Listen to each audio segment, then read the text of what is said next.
तुम तो हिंदू मानते ही नहीं हमको। 100 साल से ज्यादा हो गया राष्ट्रीय स्वयंसेवक संघ को, एक भी दलित, एक भी पिछड़ा, एक भी SC ST समाज का व्यक्ति आज तक RSS का प्रमुख नहीं बना। 100 वर्षों में छुआछूत, भेदभाव, हक मारने का काम कि पूरे देश भर में जितने विश्वविद्यालय हैं उसमें 45 में से 38 विश्वविद्यालयों में आपने सवर्ण जातियों के लोगों को VC बना रखा है। क्या आपको पिछड़े समाज के लोगों में, SC ST में आपको कोई भी व्यक्ति इस योग्य नहीं लगता कि वो वाइस चांसलर बनाया जा सके? नहीं, तुम्हारे बच्चों को पढ़ाना नहीं है, स्कूल नहीं खोलना है, अस्पताल नहीं खोलना है, सड़कें नहीं बनानी है, तुम्हें कोई छात्रवृत्ति नहीं देना, तुम्हारा लोन नहीं माफ करना, तुम्हारी जिंदगी में कोई बदलाव नहीं करना। बस क्या फरसा लेके निकल पड़ो बस लड़ाई लड़ने के लिए हिंदू मुसलमान के नाम पे। मैंने कभी नहीं देखा किसी विश्व हिंदू परिषद वाले को वो कहे इस बात को कि जिस हिंदू का खून न खौला खून नहीं वो पानी है, सरकारी स्कूल खोलो। मैंने कभी नहीं देखा। ऐसा व्यक्ति हमारे देश का प्रधानमंत्री है। एक कार्यक्रम में गए, बिहार के अंदर सभा कर रहे थे, कह रहे थे सिकंदर जब बिहार में आया था तो बिहारियों ने मार के भगाया था। तो बिहारी लोग कहे भैया सिकंदर कभी बिहार में नहीं आया, ऐसे मत करो हमारे साथ। फिर गए हमारे यहाँ खलीलाबाद में संत कबीर नगर में कहने लगे बाबा गोरखनाथ जी, बाबा संत कबीर जी, बाबा गुरु नानक देव जी एक साथ बैठ के मीटिंग करते थे। सबने कहा भाई इनके जीवन काल में ही बड़ा लंबा अंतर है, एक साथ मीटिंग कैसे करते थे? तो कुछ भी प्रधानमंत्री बोलते हैं। और जाति जनगणना तो आपको करानी पड़ेगी कई कारणों से। एक कारण यह कि आरक्षण की व्यवस्था जातियों के संख्या के आधार पर मिल रही है कि नहीं मिल रही है, नंबर 1। और दूसरा कारण यह कि तमाम कल्याणकारी योजनाओं का लाभ उन जाति, उन वर्ग के लोगों को मिल रहा है कि नहीं मिल रहा है, नंबर 2। और नंबर 3, जो चुनाव में तुम दादागिरी करते हो, सीना ठोकते हो, हम इनका हक मारेंगे, हक मारेंगे, तुम्हारी जमानतें जब्त कराने के लिए कितनी संख्या है पिछड़े वर्ग के लोगों की, शोषित वंचित समाज के SC ST लोगों की, वो बताने के लिए। बस आ जाते हैं चुनाव के टाइम में, जिस हिंदू का खून न खौला खून नहीं वो पानी है। प्रोफेसर साहब बैठे, सूरज जी पूछे, मैंने अभी एक मीटिंग में पूछा था पिछली बार, कौन सा वो मुसलमान है जिसने आपके आरक्षण का विरोध किया, उसका नाम बताइए आप मुझे। किसी ने किया क्या? किसी मुसलमान ने आपके आरक्षण का विरोध? कौन सा वो मुसलमान है जिसने कहा कि अनुसूचित जाति जनजाति के लोग हमारे बगल में बैठ के खाना नहीं खा सकते? कौन सा वो मुसलमान है जिसने कहा कि गले में हाड़ी बांध के आपको घूमना पड़ेगा?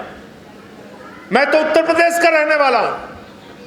अभी वहां पे काकोरी में, लखनऊ के अंदर, पासी समाज के एक बुजुर्ग को मंदिर की सीढ़ियों पे पेशाब चटवाई जाती है। यहीं बगल में बुलंदशहर है, CRPF का एक जवान जो SC समाज से आता था, उसको घोड़ी पे नहीं चढ़ने दिया गया। मध्य प्रदेश के अंदर SC समाज के व्यक्ति को उस शमशान में अंतिम संस्कार नहीं करने दिया गया जो दूसरे समाज के लिए आवंटित था। SC समाज के व्यक्ति को सड़क पर बिहार के अंदर अंतिम संस्कार करना पड़ता है। अभी कुछ महीनों पहले की घटना है। और आपको कहते हैं हिंदू हिंदू हिंदू हिंदू के नाम पे सब लोग इकट्ठा हो जाओ, चलो मुसलमानों से लड़ो, हमारा साथ दो।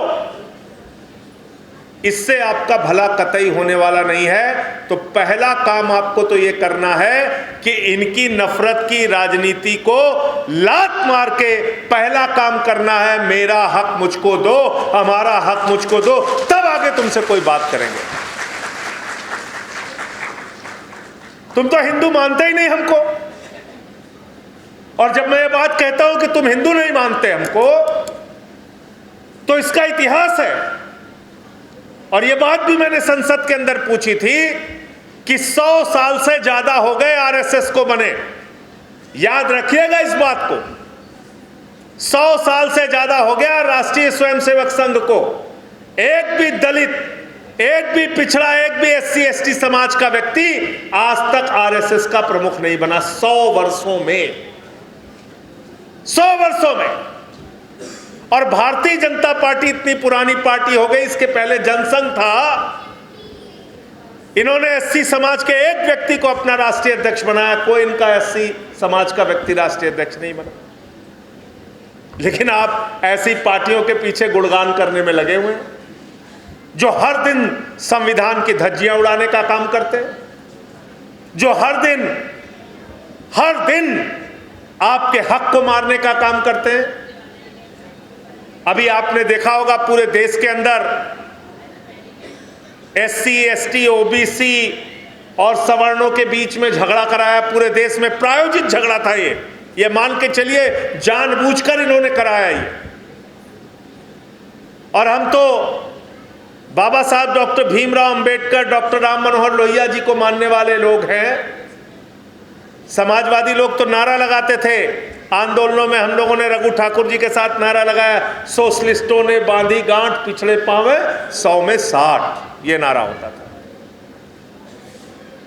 और क्या तर्क था इसके पीछे डॉक्टर लोहिया का कि एक व्यक्ति जो 0 पॉइंट पे खड़ा है और दूसरा व्यक्ति जो 20 किलोमीटर आगे खड़ा है, उन दोनों के बीच में आपस में प्रतियोगिता नहीं हो सकती। अगर आपको प्रतियोगिता करानी है तो जो व्यक्ति 0 पॉइंट पे खड़ा है उसको 20 किलोमीटर आगे पहुंचा दो, फिर आप दौड़ कराओ, हम दौड़ करने के लिए तैयार हैं।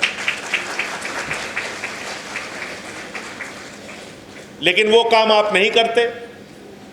छुआछूत, भेदभाव, हक मारने का काम। मुझसे बहुत जजेस नाराज हो गए, लेकिन मैं चिंता नहीं करता इस बात की। आप नाराज होते हो, कोई बात नहीं।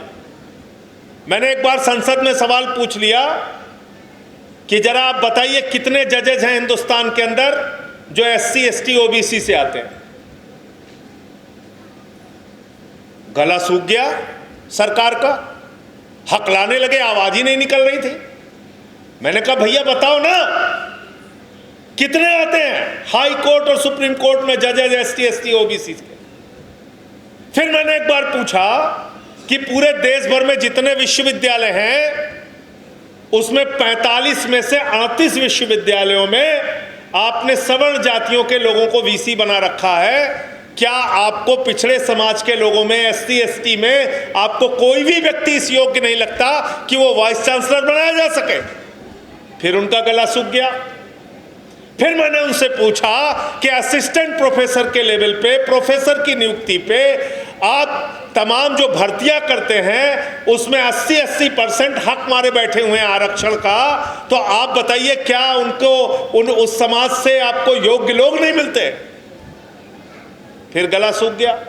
तो जब भी आप इनसे अपने हक की बात करेंगे इनका गला सूख जाता है, ये जवाब नहीं देते, जवाब नहीं देते। क्या कहते हैं सब लोग, भैया हिंदू के नाम पे इकट्ठा हो जाओ। तो करना क्या है? नहीं नहीं, तुम्हारे बच्चों को पढ़ाना नहीं है, स्कूल नहीं खोलना है, अस्पताल नहीं खोलना है, सड़कें नहीं बढ़ानी है, तुम्हें कोई छात्रवृत्ति नहीं देना, तुम्हारा लोन नहीं माफ करना, तुम्हारी जिंदगी में कोई बदलाव नहीं करना। बस क्या फरसा लेके निकल पड़ो, बस लड़ाई लड़ने के लिए हिंदू मुसलमान के नाम पे। इसके लिए तैयार हो सब लोग? अगर यही काम करते रहोगे अगले 100 साल तक उत्थान होने वाला नहीं है समाज के पिछड़े वर्ग के, शोषित वंचित लोगों का। इसको याद रखना। कितने स्कूल बंद हुए आप कल्पना कर सकते हैं? प्रोफेसर रतनलाल जी बैठे हुए हैं यहां पे, आप जानेंगे तो आपको रुलाई आएगी।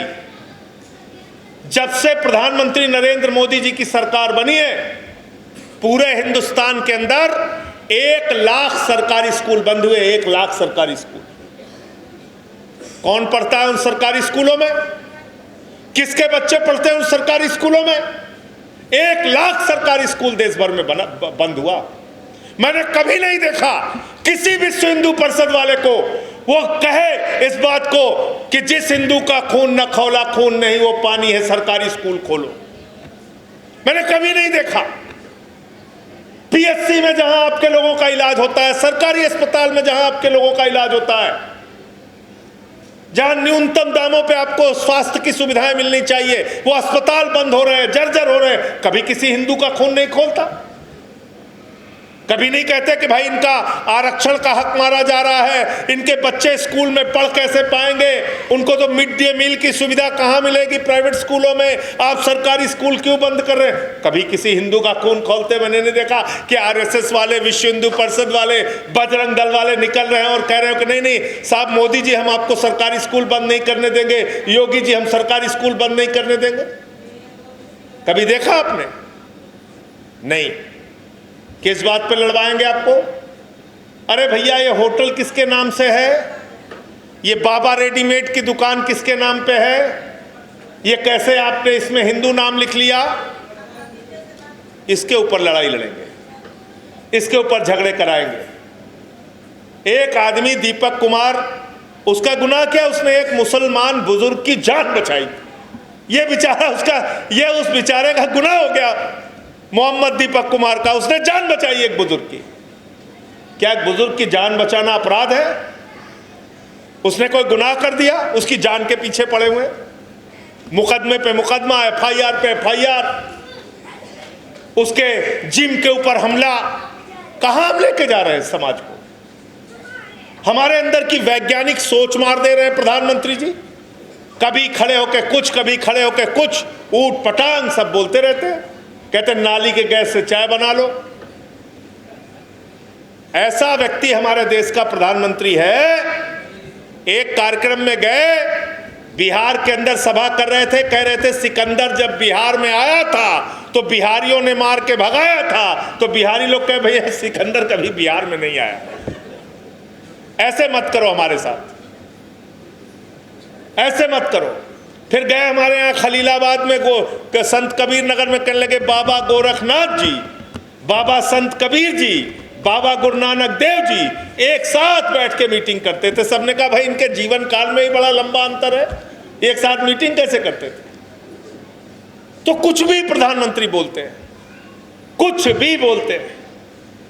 कहते ताली बजाओ कोरोना ठीक हो जाएगा, थाली बजाओ कोरोना ठीक हो जाएगा, दिया जलाओ कोरोना ठीक हो जाएगा, अपने घर की बिजली बंद कर दो कोरोना ठीक हो जाएगा। मैंने तो संसद में कहा था हम लोग घर ही नहीं जाएंगे, यही संसद में रहेंगे और चलो सब लोग लाइट बंद करके बैठते हैं, कोरोना ठीक करके दिखाओ।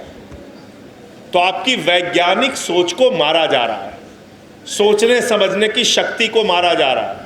हमारे बीच में नरेश उत्तम जी आ गए हैं, इनका भी बहुत स्वागत है, जो समाजवादी पार्टी के पूर्व प्रदेश अध्यक्ष और सांसद हैं। तो हमारे सोचने समझने की शक्ति को प्रधानमंत्री और भारतीय जनता पार्टी और इनका जो मातृ संगठन है आरएसएस, वो खत्म कर रहा है।